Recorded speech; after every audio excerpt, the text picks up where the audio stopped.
YouTube on this platform to also have been on the Blog Talk platform. Now, I was not present in her Blog Talk interview. Jabril was present, and now I'm present on this one, and he's not present. You know, so it's very interesting how that turned out. But I'm gonna let our guests get into just kind of go into what area of science you're currently in, what you're studying, and what made you want to pursue a career in science, and where do you see yourself in the future? Okay, yes. Peace and blessings, everyone. I am majoring in Bioscience Technology at Gwinnett Technical College. And I wanted to do this because I wanted to get involved in the healthcare industry. And Bioscience Technology is basically anything you use to apply to the life sciences. So needles, syringes, fume hoods, test kits to do assess water analyses and certain substances. Any of those tools that you use to make those procedures work is what bioscience technology is all about. So they go hand in hand with life sciences.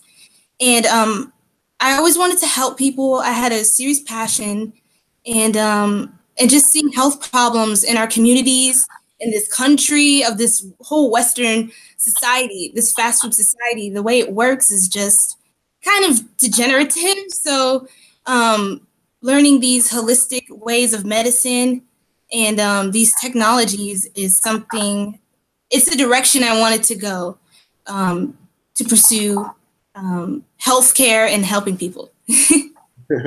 Awesome. Now,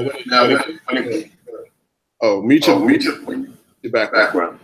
Sir? You mute your background? Did I mute? I said, can you? Oh, yes, sir. I think you have to mute every time someone else speaks. It's weird.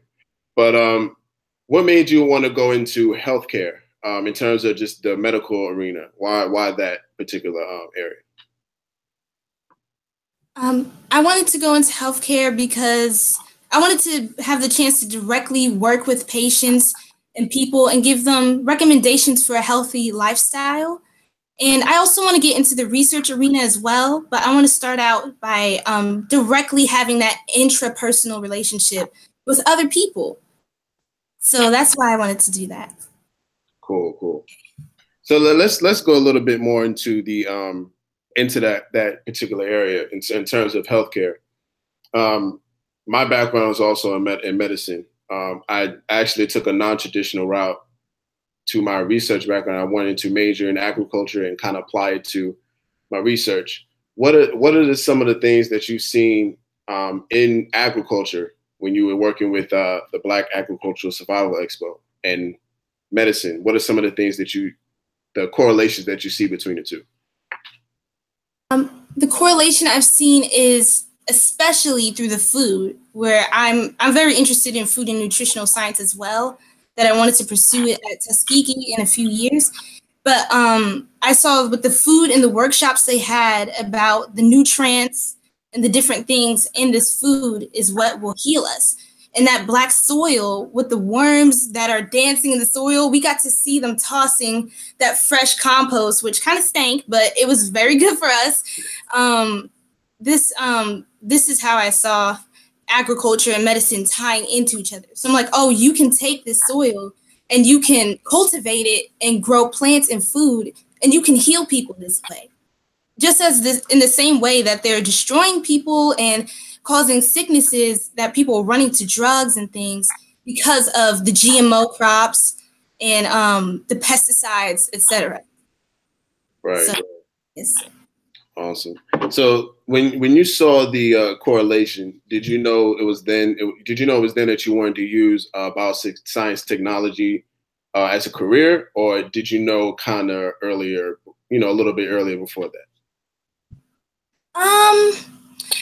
I was trying to find the best approach. So it was probably a little after, because I started BASE as young as 13. In 2013, I started BASE. And my mom was helping me find programs that would be a good route to start out in the healthcare industry. So she saw bioscience technology would get me in the lab. It would get me looking at specimens and looking at life under the microscope and the different compositions. So I started to kind of trying to choose an area to start with. Yes. Cool, cool. Now let's talk a little bit about the lab and the getting experience with the microscope. What has been some of the most interesting things you've seen under the microscope so far? The most interesting thing is probably the bacteria and the plant cells. I also saw paramecium like wiggling under the microscope. It was very fascinating to see it that small, and though these things can infect you and cause disease, just looking at the nature of it, the structure of it, and its purpose, it kind of makes you have a respect for it. You know that everything has its purpose, and bugs and creatures like roaches and things, those critters, they have a purpose. They are here to clean the earth. Right. But I've seen plant cells which have the chlorophyll, so they're very vibrant under the microscope. Looking at that specimen was awesome. And what else? Oh yes, one time at the end of microbiology, we had to identify an unknown bacterium. And I did a series of tests where I had to, I took the agar plate and I incubated the bacteria to see what colonies formed, what color colonies, and then I swabbed that and put it on a slide, looked under the microscope, and I was able to identify, oh, this is gram positive, this is gram negative, and I came up with the correct answer. So that was very fascinating to see, for me to do these experiments and then see what I'm looking at. That was awesome. This is one of my favorite things in lab. Cool, cool. Yeah, definitely seeing things form under a microscope, or just seeing them move or interact with something else is very, very appealing. Now, you were born in the year 2000, right? Yes, sir. now, I'm sorry, but that's just so funny to me because the only people I know that were born past the year 2000 are my little brother-in-laws or other children that I come in contact with. So with you being only 17, how has that impacted how people see you or your peer? How has you pursuing a science career, how has that impacted how people see you at your age now? I'd say a lot of people seem to be very impressed, especially knowing that I started high school really early. I started at 11, and just seeing me be so focused and driven into what I want to do, people are inspired and even, impressed and seem to like respect that about me. So I'm very humbled by that. I'm definitely not, big-headed about that. And I thank my parents and, of course, God for all the knowledge I've acquired that made me think this way and move the way that I do. So I have a whole village behind me. It's definitely not just me. So yes, that's what I'll say about that. And you have siblings, right? Yes, sir. 2 big siblings. I'm the baby. Cool, cool. And are they in career science? Are they pursuing careers in science as well, or is it just you? My sister is pursuing the STEM sciences as well. She's going into engineering. She's interested in like the aviation and the plane mechanics and even mechanical engineering, studying like the circuit boards and the circuitry, the electronics, the electricity, the very foundation of those mechanics. And my brother, he's into IT as well, amongst other things, and music. So yes. Awesome. I had the opportunity of working with your brother at the award ceremony for bass. So that was definitely I gotta your whole family is very interesting because I love how all the children are not only in STEM, but they represent themselves very well. Absolutely. What do you see? Well, let me put it this way. How important is it for a family to be engaged in something that will help change their communities together? Wow, that's a beautiful question. How important? It's very important because the family is a unit of the whole entire nation, and that nation represents all other nations and then the world and the universe. So it's like the microcosm of that nation. And being a team and being unified as a family, it helps us to get further and to push each other and to wait on each other so we can get further. And yes, I that's what I think. I think it's one of the most important things you can have is your family. That's your core, that's your anchor. And you can build and grow and expand with your family and create empires. So yes. Awesome. When me and my little sister were younger, we used to have dreams of building a hospital for our people, and it's still our goal, particularly mine, because she kind of went into another area of science. But do you kind of see yourself working with your siblings in the future as as you guys are adults and kind of settled into your careers? I definitely do see us intertwining. I'm not exactly sure how, because I'm kind of very healthcare with people, and then my sister's working on, like, she'll be working on planes and cars, and then my brother's like IT and music. So I don't know, maybe somewhere we can help each other in each other's business. Like maybe I can help with my sister's technology, or my brother can help. If I create a business, maybe he can help get my internet going, or or he can do a song to promote, my business. So I do see us working together, and also because we're not made. It's not because we're majoring in different things that I guess we can. What I mean to say is we can still work together because we're still interested in science and things of that nature. And I love music. I can sing myself. My sister dances. So those hobbies that we have, they're going to intertwine. Mm-hmm. So yes. Cool. So I also read in your bio that you were homeschooled for a period of time. I was homeschooled from, I think, 4th grade to 10th grade. Wow. Awesome. Yeah, Jabril was actually homeschooled as well. So if he was actually on the show, it'd be just like a whole show of homeschoolers. But anyway. Lame. I'm just kidding. Right. But yeah, so you were homeschooled for a good period of time. What was the experience like, and how did it help cultivate you to where you are now? It was a wonderful experience, and I definitely appreciate the flexibility that homeschool had.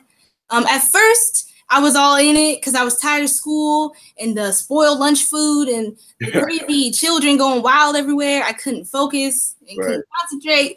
But so I thrived in the homeschool environment. But then as time grew on, I grew less motivated because I didn't get as much interaction with others and get to, be outside as much. I did play a lot outside, but, with other children like me, and I don't know, it's that balance that I didn't have that discouraged me. So I also started performing worse at that time because it was like two extremes. It's either the loud rambunctiousness or like you just sit inside. So my mom did try to find, programs and for other homeschool students to come together and play with each other and do little play dates. But homeschool, I will say that it created a great foundation for me to be acclimated to the college environment. The social thing came naturally. I naturally, became more social with peers. But I was a student of GAVS, which is Georgia Virtual School, and it's powered through Kennesaw State. So it was college level high school courses that I was taking. So that already exposed me to the college curriculums. So I will say that was a wonderful foundation for me to start college. And now it's just effortless at this point. Awesome. Great. And it's interesting you said that you had an interesting social life. When I had Jabril on the show last year, or I think it was the year before that, I had asked him what are some of the common misconceptions about homeschooling. And he mentioned something as it relates to the social activities and different things like that. What are some of the common misconceptions that often came by you, or that people often assumed about homeschooling when they spoke with you? It was definitely the interaction. It was definitely that, I will say. because people will always ask you like, oh, like, do you get to like get out or like, you know, talk to anybody? Like, do you get to see the civilization? And I'm like, well, yeah, I do. But especially more so now, because it's also about your location and what other students are there. But that was definitely like the greatest misconception, because everything else was a plus. You know, you had the flexibility and that environment to learn and grow for yourself. So Cool. Were there any challenges that you had? You know, even though you mentioned that it's kind of effortless now, were there any kind of challenges that you had when you were making the first transition into the college system, or was it everything just kind of smooth? it was actually pretty smooth, because I was maybe anticipating like, oh, it might be a little something extra, but only thing that I would say was I had to get accustomed to was the transportation and taking transit to get to school. I had to grow into getting used to the route. But now it's just like I know the whole line. I'm just in and out, bustling around every day. But yeah, it was the same kind of math, science, but now I'm actually applying it. So that was what I needed. It was what I needed. Awesome. So tell us about the American Clinics for Preventive Medicine. What was that experience like? What exactly did you do with that organization? Yes. Oh my gosh. American Clinics for Preventive Medicine. They administer IV treatments and they encourage a vegan lifestyle. It's a wonderful clinic, and I did a little bit of everything. I got to sit in appointments with physicians. I got to take notes and even recommend suitable options for patients. I got to even get an administrative side of it, where I would update their medical histories and file and sort their documents, and also the managerial things. So they allowed me to get a holistic experience, which I really appreciate. And one very important thing was the lab experience that I got. I was an assistant of the phlebotomist, and she allowed me to help her synthesize the IV fluids. So I would like pass her things and look at the solutions coming together. And it wasn't too different from the lab environment at school. So it was similar with the fume hoods and things like that. You got to dispose of your pipettes, etc. Keep your environment sterile and clean. So I got even more hands-on experience with that, and I got to check on the patients. And one very important thing that I learned there was the EDTA solution, which is the ethylene diamine tetraacetic acid. It's a handful, but it's a chelating agent, which binds to toxins and metals in the bloodstream. Yeah. And what that does is it takes it to the kidneys, but as soon as it binds to that toxin, it kind of neutralizes its effects. It can't, it disables it from negatively affecting your body, and then it flushes it out through the kidneys. And from the kidneys, it excretes then into the urine. And that's one IV solution that's used very often there to help get that stuff, clean the blood of the patients so they can start fresh. And that's one very special thing about that. And even sometimes we had to cover certain solutions with like aluminum foil because they would be phototoxic. Yeah. I believe it was the alpha lipoic acid. I believe it was, that was phototoxic. So we had to cover it so the solution wouldn't degrade. So little things, little tips I picked up on while I was in the lab. Cool. Awesome. You know, when you were in there and you were observing everything, and this question is really towards the vegan aspect. We have a lot of physicians who are MDs. They're traditional physicians, and some of them use plant-based nutrition or any of the things that are related to that in their treatment for their patients. How important is it for doctors to use natural medicine or anything as it relates to plants and incorporate that into their practice? I think it's very, very important because you need a balance. And I've discovered in appointments that many people eat a lot of brown foods. They don't put a lot of color in their diet, like fruits and vegetables and things of that nature. So that's very important in that sense. And you need that natural medicine to heal you. Because sometimes allopathic medicine can help. Like if you get your leg cut off, then you can't put some leaves on that. You know, like you got to get some surgery. But as far as building and sustaining your body and creating that homeostasis, that's what naturopathy and holistic medicine is essential for. Beautiful. And I love how you know the correct terminology. You know, there's nothing worse than someone talking about something they know nothing about. You know, and it's kind and then acting like that. Yeah, right. And it's kind of embarrassing on their end when they try to explain it. But for those who are watching and may not know, you're a member of the Nation of Islam, correct? Yes, sir. What have you been able to incorporate the teachings of the Honorable Elijah Muhammad in your pursuit of a science career? Absolutely. That is the foundation for everything I do. And it really, what I'm doing in the lab, it confirms what he was teaching us.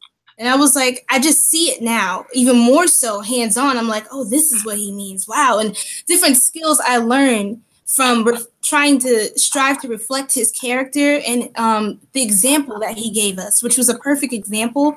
I noticed I was able to get far and get good relationships with people because of that respect and that humility that I had to make sure I had, you know, when addressing people, approaching people, and even dealing with my peers in the lab. So these values that I carry with me, they absolutely laid the foundation for what I'm doing right now. So yes, sir. Awesome, cool. What has been a challenge for you? You know, and we talked about challenges early on in the show, but I want to talk about a challenge that you may have come across in the lab. Can you pinpoint any challenges that you faced and how you overcame them? Yes, sir. Challenges in the lab. I guess making little mistakes and having to start over, or trying to think. Challenges. What challenges? Labs. I'm pretty like. Lab is my atmosphere, but trying to think. There's always something I can improve on. So I guess experimental errors. Maybe needing to be more sterile, like more clean, keep the environment clean, and some challenges. Wow. It's okay if you don't have any. You know, I'm trying to be. Yeah, I'm not trying to be like braggy. I'm trying to find some challenges. You know, and that's good because you know sometimes it just takes just a little bit more time for us in that environment to come across a challenge. You know, just as of today, how long have you been working at pursuing science as a career? As a career, I would say when I started in college, the dual enrollment program, I started in the fall of 2016. So I've been kind of in the lab since then. Every semester I've taken some science-based course, except for last semester, but I'm getting ready to get back into the lab as I go to GSU this fall. But I've always been kind of in the lab for a couple years now. So yes. Cool. And you've only been in the lab at have you been in the lab at Gwinnett Tech, or is your lab experience from other facilities? Yes, sir. It was at Gwinnett Tech where I got all my hands-on experience, and also I got that additional experience from working at the clinic. Cool. Now the clinic, in terms of that's here in Georgia, correct? Yes, sir. Right in Marietta. Marietta. Cool. What were there compared to Gwinnett Tech? What were their lives like? Just in terms of the physical environment? The labs were probably quieter because the students were walking around talking, and maybe a little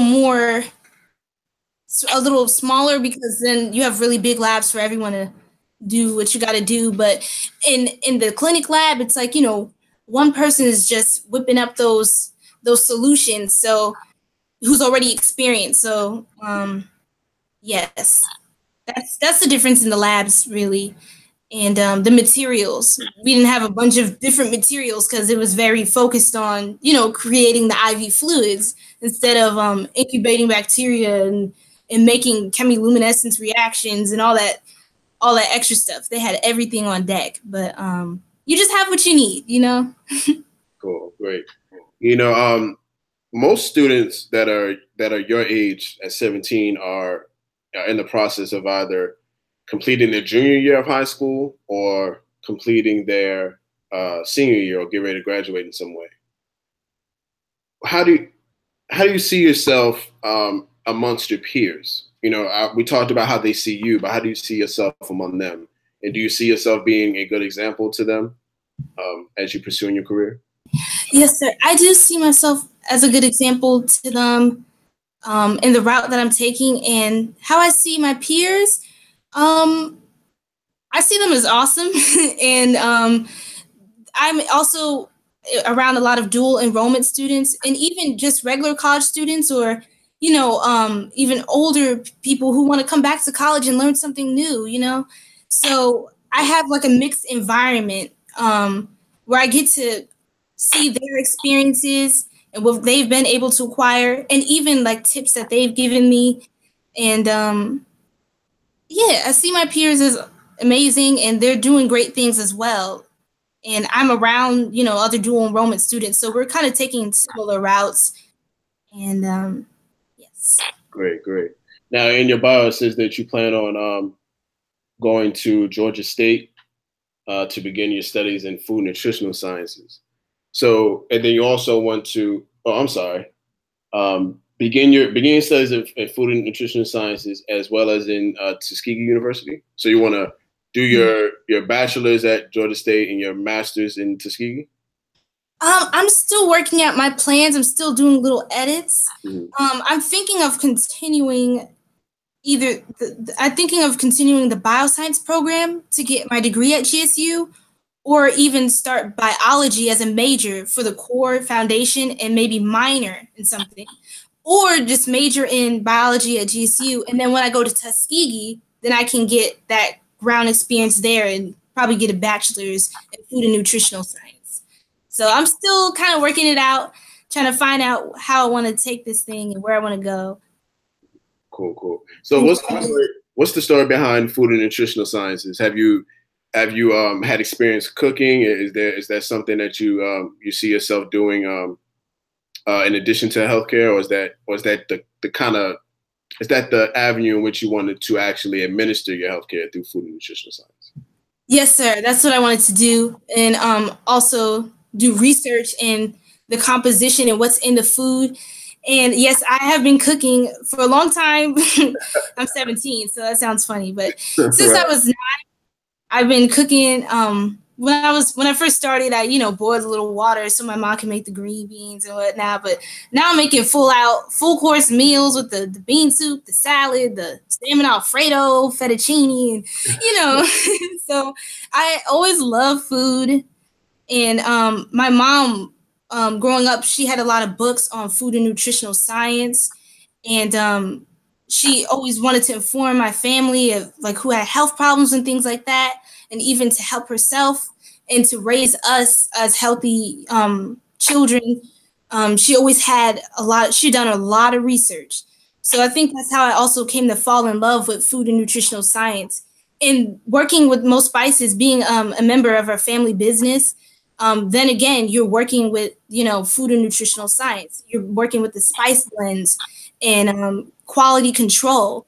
So to, encourage good health. So all these things really shape me into the food and nutritional science atmosphere. Great. So tell us more about the family business. What does that entail, and what areas have you been able to kind of dip into? Yes, sir. Again, a little bit of everything. Getting a lot of experience in the family business, administrative, Okay, so Most Spices is an all-natural seasoning blends business, and we create spice blends that have non-GMO. They have no soy, gluten-free, low sodium, no sugar, no fillers. It's just none of that stuff. And you would assume it's gluten-free, but you kind of have to say that now. But I got to. so just healthy, just pure, organic, nutritional, seasonal blends. That's it. You don't have to question it. Just sprinkle it on your food and enjoy. So it's also not just about the seasoning blends. It's also about promoting a healthy lifestyle to our customers and people that support us. So I've got hands-on making the seasoning blends. You know, cleaning up, setting up, sales. We went to different events. We went to Circle of Sisters, a live expo back in 2014. And yeah, we've been at this for a little while, and now we're nationally distributing with the ABLE program. Yes. Cool, awesome. So with the ABLE program, have you been able to learn more about the not only the food aspect of your business, but have you been able to learn the business part, like in terms of, you know, making deals, contracts, and stuff like that? Yes, sir. Following my mom's counsel and seeing the moves that she's making, she's the CEO, so she takes a lot of the reins for that part. But I do observe the things that she's doing and how she's making the deals. It helps me to kind of know how to go about that. Awesome. Now, do you guys have a website aside from dealing with ABLE? But do you have your own separate you know, website or store that people can purchase some of the spices? Yes, sir. You can go directly to our store at store.mostspices.com or go to mostspices.com. And we're also getting our social media pages going. And we have a Facebook page, we have a Pinterest page, and yes, sir. And the Tumblr, I believe. So we're ramping up. You guys have Instagram? I believe that's in the works. Very soon we'll have an active Instagram. Awesome. Great. So what are some of the signature spices? Like, are there any particular names you have for the blends, or is it all just Most Spices? Yes, sir. We have 4 seasoning blends. We have the original Most Spices seasoning salt. It's all purpose. And then we have the hot version of that in case you want to spice it up for your meal. And then we have lemon pepper seasoning, goes great with chicken, anything really, but very good for wings and even fish. And we have adobo seasoning, which is like a Spanish Latino kind of flavor. It's got the oregano, the turmeric, it's got all those spices, onion powder, garlic powder. So yes. Yeah, my wife would enjoy so this. Yes, sir. The Latin blend, she would enjoy that. Okay, cool. All right. Yes, yeah. So for those who are listening, can you kind of repeat your website again and where you can find it? I'm sorry. Most Spices, MOSPICES.com. So it's most like Most Def and not like Most, M-O-S-T. Yes, Mo. My mother's name, it's after my mother's name, Monique. So Most Spices. Cool. Awesome. All right. So this has been a great show so far. We're coming up on half an hour now.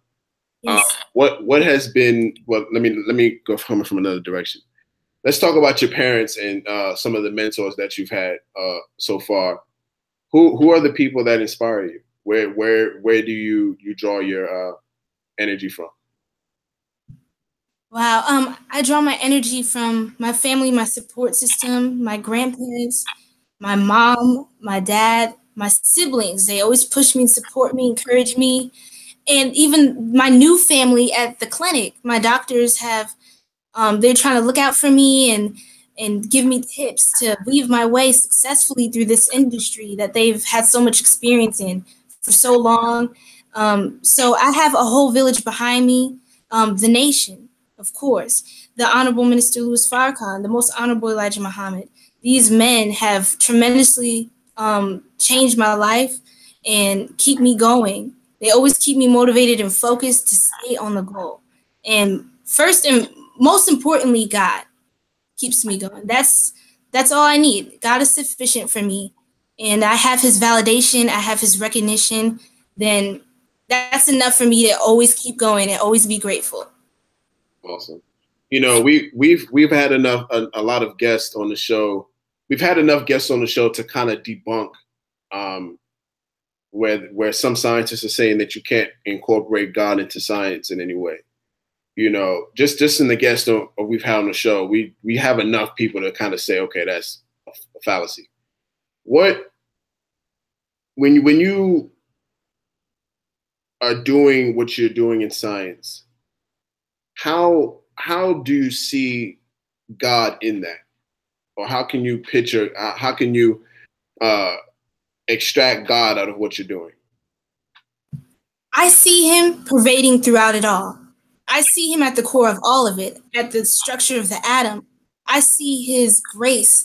I see his detail. I see everything. I see how he's incorporated in every arena of my life.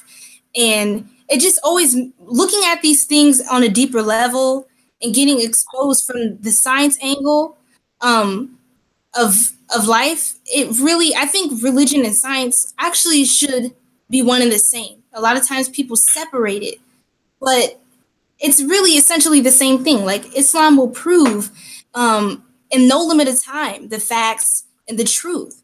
So they confirm each other. They're interdependent to me.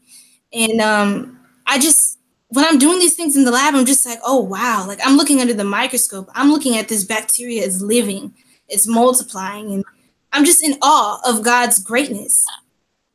Wow, beautiful.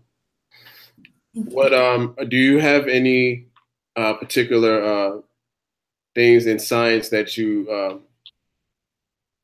what are some of the procedures or techniques that you've learned while being in the lab that you would kind of show favoritism towards when you're doing some of your experiments?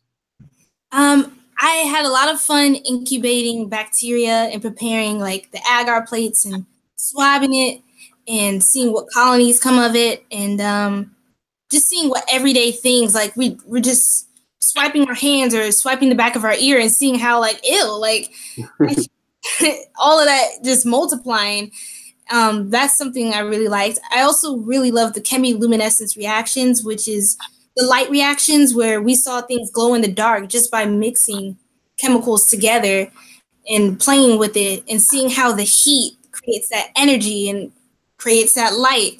Those are the things I have bias towards because I love spectroscopy and I grew a new love for micro. And at first my mom was like, you need to take this class. And I was like, I don't know if I want to do that. But really, it's not just about bacteria either. It's also about studying diseases and studying different microorganisms. So that was really awesome to learn. Great. How can people find out more information on the American Clinics for Preventive Medicine? Excuse me. They do have a Facebook page that I actively follow myself, and they also have a site. Or you could just go down and get some more information. They've got awesome brochures and things where you can learn more. And they love teaching. They love helping people. So they would be glad to. And even scheduling an appointment, maybe, because anyone can detox, It's not, it's definitely something everyone should do as well. But you have to be hydrated. Yeah, cool. Have you do you plan on using or educate? Do they know about Ramadan, or is it something that you plan on talking to them about in the future?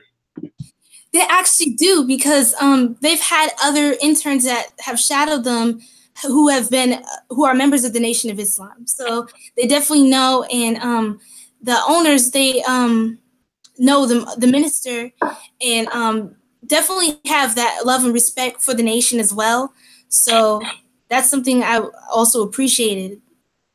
Great. Well, I thank you so much for joining us. on this Saturday night. I'm glad we were able to have you on the show a little bit before the sunset. You know, I want us both to be able to, you know, to break out fast. Yes. Just one of the things we like to ask all our guests before we conclude the show is what does science mean to you? If your sister or your brother or your mom came up to you and asked, Sabria, what is science to you? What would you, and how important is it to you as a person? What would you tell them? Wow, I answered this on STEM Files as well. Yeah. And also to respond to you, thank you for having me as well. And it's my great pleasure to be on the show. Awesome. What science means to me is, what I'll say this time is freedom, justice, and equality. That's what science means to me. That's right. We're being freed through this knowledge that we're learning, the technologies that we're innovating, and justice because we see the truth, we see the facts, we see the numbers through this science that we're applying, and equality because, well, that's one to think on. How does science make us equality? I just challenged myself. Do you think it helps in terms of being able to not so much compete with the open enemy, but be able to know what he knows so that we can protect ourselves? Do you think that's just a lot to do with that? Yes, sir. Yes, sir. That's perfect. Cool. Yes. Cool. Awesome. Well, once again, I thank you on behalf of myself, Jabril, and Original Man Scientific. Oh, and this still is the STEM Files, by the way. We're just no longer on Blog Talk.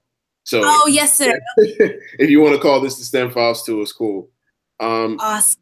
Definitely. So, I missed out when you were on the Blog Talk show back in January, but I'm glad I got a chance to kind of to do the show and finally be able to sit down and engage with you. Likewise. Awesome. Thank you so much. Is there anything that you would like to tell some of the young guests that are watching who are interested in science but may be a little intimidated by it or anything like that? Yes. Don't let the stereotypes and the stigmas about science and all this craziness to throw you off of your love of science. Science is wonderful, and I'm very oriented into science. So if that's something that you love to do, don't stop. Keep going, and you can have fun. You can turn up. You can be litty lit with science, okay? Right. Don't let anyone tell you that you have to be some nerd or some Poindexter sitting in a laboratory not taking showers, you know. Right. Hip is kind of old for me to say hip, but you can be lit, okay, and still be in science. And I'm trying to set that example. I'm not saying that I'm that person, but I definitely try to show that myself. So, you know, definitely keep going. Don't let anyone put you down. And yeah, that's what I have to say. Stay focused. Awesome. Once again, thank you so much, Sabria, for joining us tonight. Absolutely. For those who are watching, just don't forget to hit subscribe. OMS TV on Instagram is OMS_TV. Facebook is OMS TV. Original Man Scientific is OM Scientific on Instagram. Facebook is OMANSCI. Once again, it's OMANSCI. And on Twitter is OM Scientific. Once again, that's OM Scientific. Hit the like button. Smash the subscribe button. Don't forget to tune in next week. This has been another edition of the STEM Files on OMS TV, no longer on Blog Talk Radio. Thank you again, Sabria. We hope to have you on in the future. Yes, sir. Yes. Thank you. Great. Peace and blessings, everyone. Have a good night.